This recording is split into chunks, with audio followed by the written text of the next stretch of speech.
በአንድ መንደር መሃል ቀጥታ ወደ ሰማይ የሚያመራ መጨረሻው የማይታይ ትልቅ ደረጃ ነበር። በዓመት 2 ጊዜ ከበርሜል ስም በመምረጥ ወደ ላይ የመውጣት ቀን ያደርጋሉ። መመረጥ ትልቅ ክብር ነበር። የመንደሩ ሰዎች በኩራት እየፈነደቁ ነበር። ከመንደሩ ሰዎች አንድ ሕፃን ልጅ ተመረጠ። እህቱም ጸጉሩን አስተካከለችለትና እንባ እየተናነቀች አቀፈችው።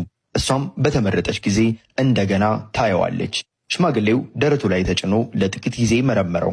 ከዚያም ምንም ሳይናገር ወደ ጎን ራቀ። ልጁም የመንደሩ ሰዎች ሲያጨበጭቡለት ወደ ላይ መውጣት ጀመረ። እህቱ ግን ደመና ሲውጠው ስታይ የሆነ ነገር ልክ እንዳልሆነ ተሰማት። አመሻሽ ላይ ሁሉም ሲተኙ ከመንደሩ ወጣችና ወደ ደረጃው መሰረት ደረሰች። ሳይመረጡ ወደ ደረጃው መውጣት ማለት ከዚህ በኋላ ስሟ ፈጽሞ ሊጠራ አይችልም ማለት ነው። ይህንን ካደረገች ወንድሟን ዳግመኛ ላታየው ትችላለች። ነገር ግን በድፍረት ወደ ደረጃው መውጣት ጀመረች። ተስፋ ሳትቆርጥም ወደ ላይ መውጣት ቀጠለች። መንደሩ ከታች እየተሰወረ ሲሄድ አየሩ በጣም ቅዝቃዜው እየጨመረ ሄደ።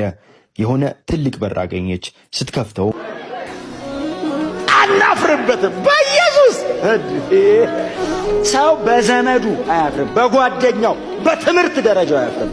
በኢየሱስ ከምንም ነገር ጋር ላነጻጽረው አልችልም። ኢየሱስ አንደኛ አይደለም።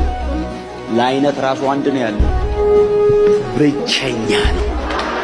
ብቸኛ ነው። የታረደው በግ ብቻውን ነው። መጽሐፉን ሊወስድ ማተም ሊፈታ የተሻለው የታረደው መስቀል ላይ ነው። ኢየሱስ ስለ ኃጢአተኞች